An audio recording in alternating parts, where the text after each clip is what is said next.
I'm Jamie, and this is Book Tease, a podcast that celebrates the power of hopefully well-written smut. I want to take a second and apologize for the poor audio of last week.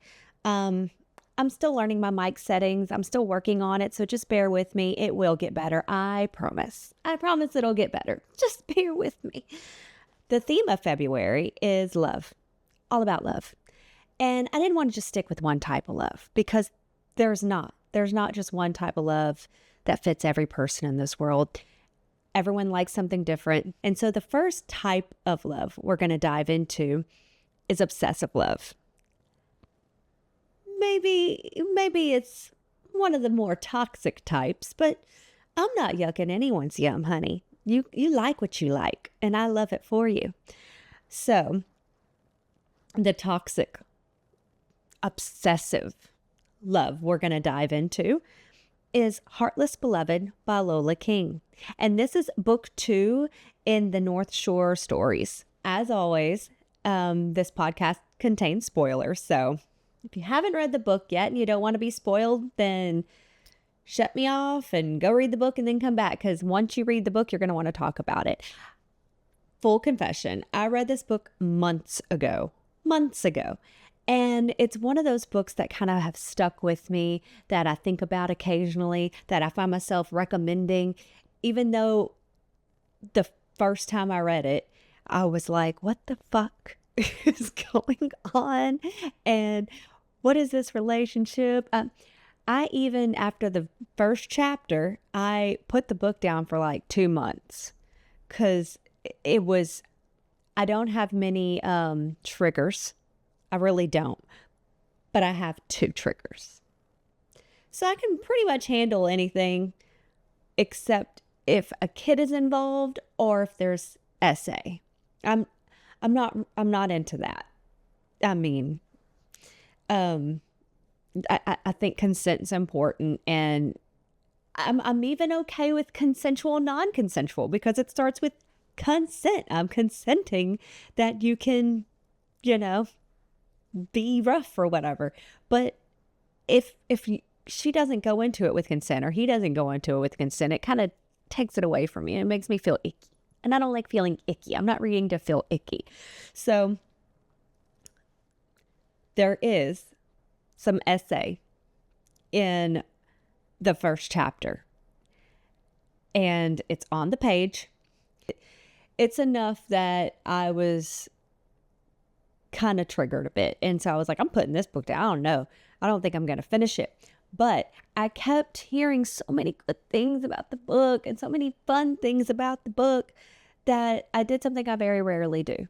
I decided, okay, you know what? I'll go back and I will try to pick it up again and see. Like, if something else happens that I don't like, that's it. I'm writing it off. But I'm gonna go ahead and pick it up again. And I'm honestly so glad I did. And because I read this book so long ago, I decided to do a little refresher and just kind of skim through and refresh myself. And then I almost ended up just reading the whole damn book again. And it was even better the second time because I knew what was coming. I knew how she was going to get hers later in the book. And so then I was like cheering her on, like, I know, girl. I know what's about to happen, girl. So I think it was even better the second time I read it. So anyway, let's get into it. And there are spoilers for sure. So Heartless Beloved by Lola King. Our main female character is Elizabeth Alexandra Delacroix. And she does tell people how to pronounce her name. And she is the daughter of a very prominent senator, very, very rich, very rich. They live in Stoneview. And her dad's kind of an ass. Not kind of an ass. He's a straight up ass.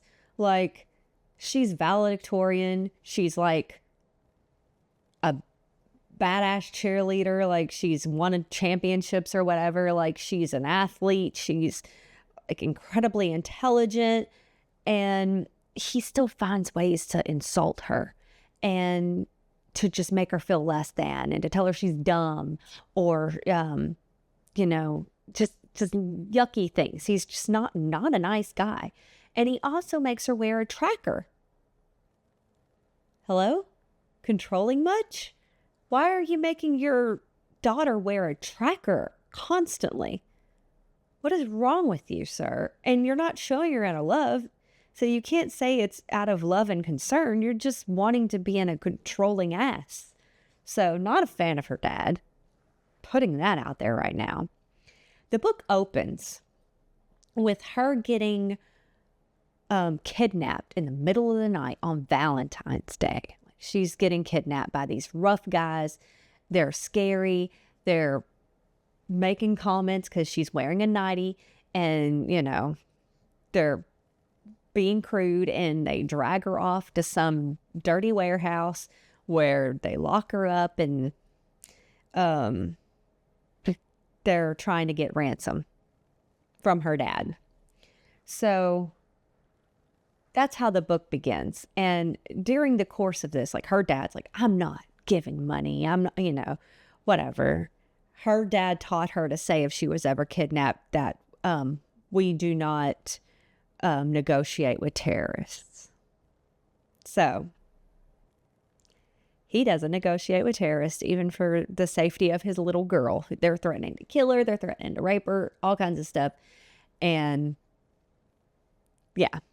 So during the course of this, one of the guys does touch her inappropriately, and he gets off on it. And it's just very, that was the part that I had to step aside. She likes it and is ashamed of herself for liking it because she can't see this guy's face. They're constantly wearing masks. And so she's like, how did I, you know, she's a virgin. She's never had sex before. She's never even like really gone real heavy with her boyfriend. And so she's like, how am I enjoying that what this guy did to me? I'm also terrified, and I'm, you know, he touched me and I liked it, and I'm mad at myself. I hate myself for liking it. Anyway, so she's got all this anxious, and they videoed it to send to her father too, to try to get him to, anyway, whew, it was rough. It was rough for me. So, that happens. Because she's wearing her tracker, the police end up showing up, and her dad never sends money. The police show up. The guys burn the house down with her in it, and she barely gets out. She gets out with the help of some unknown stranger. So that's the first chapter. That's the opening. And then it flashes forward 7 months. And 7 months later, she's going to college with her friends, and it's a rich prep school, it's basically the one everyone goes to because it's some badass, rich, very, very affluent college that's not far from her hometown. It's just a few hours away. And all her friends are going. So they're all excited. They're going to get in the same sorority. Like, they got all these plans. And they're going off to do that. But she's dealing with this trauma. She has panic attacks from being kidnapped. She hurt her wrist, so she can't do athletics anymore. No more cheerleading for her. So, yeah, her life has changed a bit. But her friends are super awesome, man. They're super supportive. They're wonderful friends. So she goes off she's driving to go to college. And she gets lost. And she gets lost in the North Shore, which is like, I guess, the ghetto that's close to her. I don't know. But it's the wrong side of the tracks, you know. It's while she's in the most wealthy part of her area, this is the least wealthy part. This is where all the gang activity, this is where she's scared to go. This is where her kidnappers drug her to. So she starts having a panic attack, and her phone goes dead while she's talking to her friend who's trying to talk her through this panic attack. And she's like, okay, well, I'm going to go inside the store and get a cable. And she's scared about it. But then she goes in there and her car gets stolen. She's having a bad time of it. So her car gets stolen, and this scary looking dude is there and he's like, okay, it's going to be all right. He helps her through a panic attack and he's like, fucking rich girls, I will drive you to your school. I know where it is. I'll drive you over there. And this guy ends up being the main male character of the story, and his name is Ziad Benheim. And he's this big, rough gangster. Yeah. And he's got a tattoo on his neck. All that. So he's rough. And he's like, I'll drive you to your school. You know, good luck. She thinks he's hot, but she's scared of him. She goes to school and then she's like, well, maybe I'm never going to see him again. And maybe that's okay. You know, maybe it's okay because I shouldn't like bad things. I shouldn't like dangerous things. She's constantly fighting with herself over this. So she goes into school, whatever.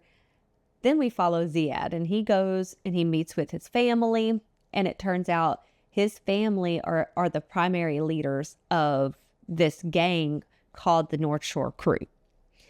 And it's one of two gangs. The other gang is called the Kings. And they're in a war. And so far the Kings are taking over the territory of the North Shore Crew. And his sister is the leader. And she ends up kind of making this deal. And the deal is we need to get information on the senator. And if we do, then this other guy that wants the information will give us protection. And anyway, it's going to push our gang ahead and help us in this gang war. So Ziad's like, well, that's funny. I just met this chick and I did her a solid after her car got stolen. Oh, yeah, by the way, guess who was in charge of stealing it? Yeah. Thank you, Ziad. So he had his friend steal her car in the first place, but you know, whatever. She doesn't know that. So he's like, I'll do this. I will go find, because he thinks she's beautiful. Like he's already got a low obsession with her. So he's like, I'll gladly go check her out again. And he does. He starts conveniently meeting her places and slowly starts kind of winning her over. And they start hanging out and he's like pushing her to have little rebellions and pushing her to like have a spine and stuff. And he's enjoying her sweetness. And he's like, God, she's such a nice person. And she's so funny. And she's got this like inner depth that I don't really know what's going on with her, but she's got a past, you know? So after a while of this kind of back and forth, he starts to win her over. And eventually he ends up taking her virginity. And at least he's really nice about it this first time when he actually takes her virginity, because immediately after that, he starts like pushing her boundaries and degrading her and like bossing her around and being really like sexually dominant, and she loves it. She loves like being called a slut. She loves the dominating, degrading. She loves it, and she hates herself for loving it, and she gives herself so much shame for loving it. And he's like, well, I love to do it and you love to take it, so I think this just makes us a match made in heaven. And he is like full blown obsessed with her at this point. Like there's no getting away from him. He's like, I fucked you, so you're mine now forever. Like there's no getting away. You're mine for always. I mean, he is like full blown obsessed with her. And, you know, she's loving it because she's used to, you know, not getting love from like her father. She's got daddy issues. Okay. And Ziad keeps finding ways to save her. I mean, he is always just saving her. Even if it's from herself, she's like, your sorority sucks. They're being jerks to you. Like she's like, well, it's just initiation. I'm supposed to do this stuff. And he's like, I'm the only one who could tell you what to do. You need to fight, but you need to have a backbone. He's always pushing for her to have a backbone. He starts like from his constant pushing and she starts to develop this backbone, stand up for herself a little bit and kind of know her worth. And she stops doing like her homework from her dad. And he helps her take off the new tracker because the first one got messed up in the kidnapping. So her father, of course, got her another one. And it's one that like he has to screw onto her wrist. It's a bracelet, a beautiful bracelet, but only he can take it off. And I mean, it's ridiculous. Her father is just insane. So you can tell that Ziad is actually starting, even though he has this ulterior motive of hanging out with her. He wants to get info on her dad and it's for his gang. He's really starting to catch feelings for her. I mean, he's this tough dude and he always carries a lighter because he's kind of a pyro. He's known for like setting cars on fire, setting buildings on fire, killing people and setting their bodies on fire. He loves this. He's always carrying this lighter. He plays with it like a fidget toy, but he's always losing the damn thing. So he gets a bright, hot pink one because it makes him think of her. And he's carrying around this. He's always in black, big gangster, muscles, and he's carrying around this cute pink lighter because it reminds me of my Alex. He also, in this part, made me giggle. She tends to associate different moments in her life with Taylor Swift songs because she is such a Swiftie. It is adorable. And I mean, to be fair, I'm a Swiftie too. And I loved the little like songs she popped throughout. She'd sit there and be like, this is like love story.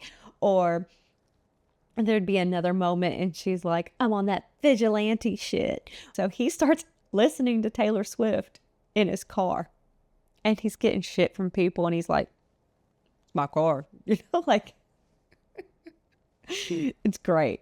So yeah, he's definitely catching feelings for real and he wants to tell her the truth. And his gang is like, you can't tell her the truth. You're going to screw this up for us. Keep with your mission, dude. You are such a womanizer. Your obsession with her will pass. You're not really in love with her, you know? She does eventually find out the truth. She finds it out and he wanted to tell her so bad and she ends up overhearing a conversation and finds out one, he's in a gang because she didn't know. She straight up asked him, are you in a gang? And because she knew he was a drug dealer because he dealt to her friends. He would show up to the college parties. And yeah, she knew he was a drug dealer and she knew he wasn't a good person. But she specifically asked, are you in a gang? And he said, no. And she's like, finds out he's in a gang. He's with her just to try to get info on her father. She finds all this out at once. And she's like, that's it. And they end up having a third act breakup where he's telling her, you're not getting away from me.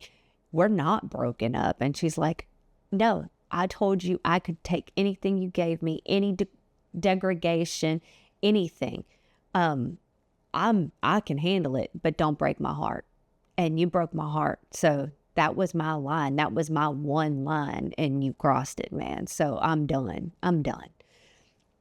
And he's like, I'm going to give you time, but we're not done. I mean, again, it's a little toxic. I mean, if someone tells you they're over you, you don't then chase them down and tell them that they're wrong. Like, you need to respect choice. For the sake of the book, I'm glad he didn't. But in real life, if someone tells you they're over you and to leave them alone, you need to respect their decision and respect their body and respect their boundaries. I'm sorry. Maybe that's just me, but it wouldn't play well in real life. But this isn't real life. This is a book. So we're just going to enjoy it and roll with it. And major spoiler alert. So if you don't want to hear the surprise ending, skip ahead a little bit. They do eventually get back together. And this chick gets hers, man. She fucking gets hers. She masterminds. Talking about being a Swiftie, we all know Taylor Swift is like one of the major masterminds of our generation. She fucking masterminds it. And her dad beats her. And nobody knows this. Nobody knows this. And Z had seen bruises on her and she wouldn't tell him who put them there. Well, she orchestrates this happening where she gets Ziad and her dad in kind of the same room. And how she does it is beautiful. Like, I'm not going to give it all away because I think you should read it because it was beautiful. But she gets them in the same room and she triggers her dad, and her dad hits her, and it all clicks for Ziad. And he's like, this motherfucker, you're the one who's been, you. And he also, while he's in there, he finds out, this is when you find out her dad's actually the one who hired someone to kidnap Alex. So he was behind her kidnapping in the first place, and Ziad's the one who kidnapped her. So her dad actually hired Ziad to kidnap Alex, and which is what traumatized her and everything. And I mean, she knew this when she found out everything else. He didn't know that she knew, though, until this whole mastermind plan happened. So he's like, oh yeah, there was no more lies. And then she's like, I figured this out. And then, they also find out that her dad's the one who set it all up in the first place. So she tells Ziad, if you want me, you have to make it up to me, everything you did. And what I want you to do is I want you to kill my dad. You say you love me. You want to save me. You want to protect me. You want to get back in my good graces. This man has made my life miserable. He has hit me. He has made me feel like I'm nothing. He does not love me. He traumatized me. And then when I got back and was having panic attacks, he shamed me for it and made me worse to the point where she now has seizures due to her panic attacks. She's like, it wouldn't have gotten that bad if he just let me do therapy, but he was so worried about our reputation. And to find out he was behind it all in the first place, this is the only way you're going to win me back.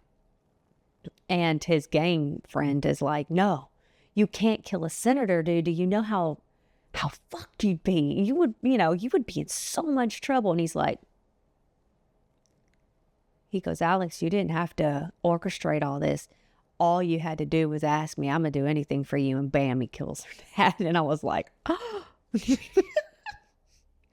And I'm going to say, again, because it's fiction, it's in a book, it's like, oh, that's so sweet. I mean, in real life, though. In real life, I'm watching this on Investigation Discovery. But in a book, it did give me kind of the feels. I was like, this man here, he really loves her enough to kill her dad. Anyway, it all ends in happiness because she has a confidence in herself now, and she's learning to love herself and to accept that the kinks she has, the things she like, does not take away from her value as a person, and she can just embrace that as just part of her and just love herself for who she is. And he has embraced kind of his like softer side, like he's obsessed with her, he loves her, and he stops his gang life, and he's a painter, which kind of plays throughout the book every now and then. I mean, he pops up, he's a painter, he likes to paint her, and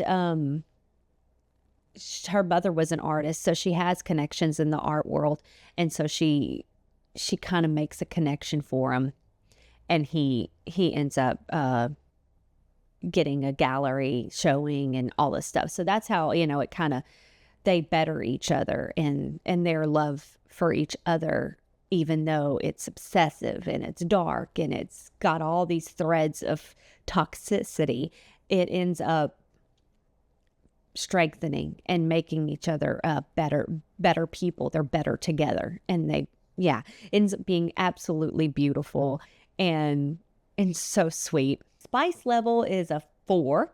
I mean, the degrading, the praise king, the calling her a slut, the making her crawl around, all of that. It's sexy to read. I can't say I would be okay with it in real life, but it was hot to read. I mean, I've really enjoyed it. I'm not going to lie. I had a few moments. So yeah, I wasn't mad at it. So spice level is definitely a 4. I enjoyed it. The book itself, I'm also going to place at a 4, because even though I had to put it down and step away it came back so strong. I loved all the sweetness and the grumpy sunshine. Like he's like real moody, and it's truly the dark to her light, and he loves that she's so light, and she loves his darkness because it's something that she hates within herself. But she's able to embrace it and love the darkness through him. And that's really a beautiful moral to the story, is just loving yourself and embracing yourself. And a lot of times they say the people we fall in love with have the traits that we wish we had within ourselves, or that we really value within ourselves. So that part of the book is highly believable, and I thoroughly enjoyed it. Okay, let's get into casting, because y'all know I love casting. I'm going to start with Alex because, okay, I'm a huge Buffy fan. Like, I'm a Buffy nerd. I have Buffy things on my bookshelf. I love Buffy the Vampire Slayer. Thank you. So who immediately popped in my head was Sarah Michelle Gellar from the Buffyverse. Well, that's who immediately popped in my head. That's not who I chose to cast, but I had to mention it because I love Sarah Michelle Gellar. Give me a break. She's amazing. But these people, or these characters, are in their 20s, and she isn't in her 20s anymore. And that's okay. She doesn't need to be. She has gone beyond this role. But the perfect person, I think, for this role is Madeline Klein. I'm telling you, she is like Alex stepped from the pages of the book. She was in Outer Banks. If you don't know who she is like absolutely stunning. Absolutely stunning. And she's got that, it's very believable that she would have a rich girl aesthetic. Her looks are very glamorous. They're glamorous, but they also can be girl next door. She's got a good versatility. She's a great actress. And she's got that polish that Alex needs because she's a senator's daughter. He has beat the polish into her. Like, she is not allowed to be anything less than the perfect lady in public. And I know Madeline Klein can pull that off. She's sweet on the surface, but she's got the undercurrents. She's got the hidden depths, and she can totally make those hidden depths kind of the sad, traumatic hidden depths that Alex hides. Like, she would be believable. She is absolute perfect pick, and you can't convince me otherwise. I'm locked in on her. I think she'd be great. Now for Ziad, I looked at so many actors for Ziad. I could not find one that just like screamed to me. Nobody popped in my head. This was one of those characters where I kind of just like made up my own look, my own guy, based on the descriptions in the book. I kind of created my own character, my own actor for the movie in my head. And I had such a hard time finding someone who had all of those. Like, I'm going to tell you, the Ziad in my head was fucking sexy and like tough gangster. He was like a mix of a couple of different actors or people I may have known in the past. So yeah, I had a Ziad, but he doesn't really exist. He's not a for real life Ziad. So I couldn't do it. But after looking around, I landed on Dali Benzala. He was in No Time to Die, which is a Bond movie, a James Bond 007 movie. And this is why I landed on him. And this is what edged him ahead of all the other ones I was looking at, because there were several, and I debated this one for a while. I have to admit, I really had to debate this one with myself. But he moved ahead because he moves like danger. Like, I listened to interviews with different actors. I watched clips, but I was taking this for serious. And yeah, very seriously. I was taking this very seriously. And he has a boxing background, and he can play danger. He can play like silent predator really, really, really well. And it would be so believable to me that him playing Ziad would look at Madeline Klein and become obsessed and be like, okay, you belong to me.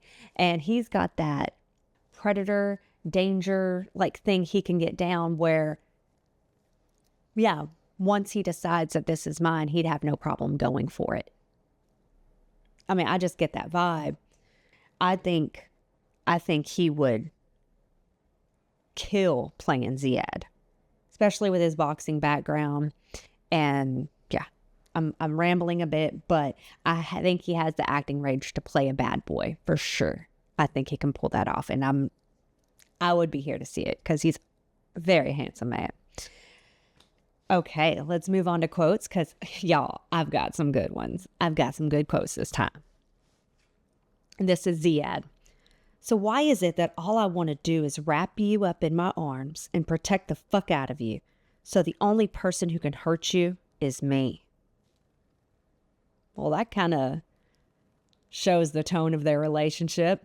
He wants to protect the fuck out of her, and he wants the only person she listens to, the only person she submits to or backs down to, the only person she lets degrade her or whatever is him. He's the only one who can hurt her. Like, okay. This one also from Ziad, and she confides in him that she feels guilty for her liking being degraded. It makes her feel less about herself, that she enjoys being called a slut, that she enjoys being degraded. And so this is his response, and I think it's a beautiful response. There are as many kinks as there are people in the world, baby. What you love fits what I love. You're allowed to enjoy it. Just forget everything you think is wrong. Let me take care of it. I think that can apply to so many things. There are as many different kinks as there are people in the world. There are different types of people. There are different likes and dislikes. And you shouldn't feel shame for the things you enjoy, for what brings you joy. I mean, unless you're like severely harming others, then you need to check yourself. But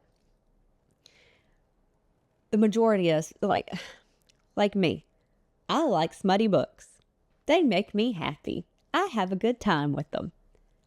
I'm not going to be ashamed of that. Maybe in the past I would have, someone said, who's your favorite author? I would have been like, Shakespeare. To be fair, I do love Shakespeare. But I also just really enjoy escapism and exploring different types of kinks that I'm not necessarily going to want to do in real life, like degrading. I'll enjoy the hell out of reading it. I thought it was sexy to read. If my husband pulled that shit, we were going to have a fight. So, I can't feel shame for enjoying what I enjoy or being who you are. I think it's beautiful to just embrace yourself in all your different aspects. So I thought that was just kind of the message, like a good thread that ran throughout the book that just made me enjoy it. I like when there's deeper meanings to my smutty books. All right, this is Alex. My boyfriend is what I've come to accept and call a sweet psycho. He is a sweet psycho. All right, this is Ziad when she finds out, when Alex finds out, she gets in his car and a T Swift song comes on and she's like, you're listening to Taylor Swift? She's so excited. She's so damn cute. Alex is so cute, y'all. Anyway, this is his response because he's a real man, okay? He says, the woman I'm in love with associates every situation in her life with a Taylor Swift song. You can bet your ass I was going to listen to every single excruciating album. And she's like, they're not excruciating. He goes, every single excruciating album. You're like, this isn't his vibe, dude. He's a hard ass gangster, murderer, drug dealer, burning shit down person. Taylor Swift's not his vibe. But he does admit that 1989 is his favorite one. And she just loves it. She's like, oh, it's so good, isn't it? It's so cute. It's a very cute exchange. Okay, last quote. Alex, this is from Alex, and she says, imagine falling in love with the person who broke you. Oh, she goes on to say more, and then she's like, "Isn't that the saddest thing you've ever heard?" And Ziad's response is, "I think it's the most beautiful thing I've ever heard." And he tells her this, that he's always worried his darkness is too much for people. He doesn't fall in love. He doesn't love people. He doesn't hold people close except for his closest friends and family, because he doesn't want to be too much. And he says repeatedly that he's worried that he's going to be too much for her. And so when he finds out that not only is he not too much for her, but she could meet him on his level and be the Bonnie to his Clyde, then he's like, "I think it's wonderful. Your crazy matches mine, and I this is like a dream come true for me. I will do anything in the world for you, but just know you're going to have to handle being my only obsession, and I'm going to be there. You're never going to get rid of me." And for her, she's like, that sounds amazing to me. So it truly is just, everyone has that perfect match to them. And in this book, they truly are each other's perfect match, that's really what we want in the love story. And that's, for celebrating love, that's love. Okay, I definitely recommend this book 100%. I've said it already, but, bears repeating. I have recommended this book to people before, especially if you like dark romance. You can find me on TikTok, Facebook, Instagram, and each episode also can be found on YouTube. So definitely hit me up over there. Subscribe, let me know what you think. Tell me who you would cast, because I love that part and I really want to know what everyone has to say. Theme music is by The Scraps. And as always, stay spicy. Baby.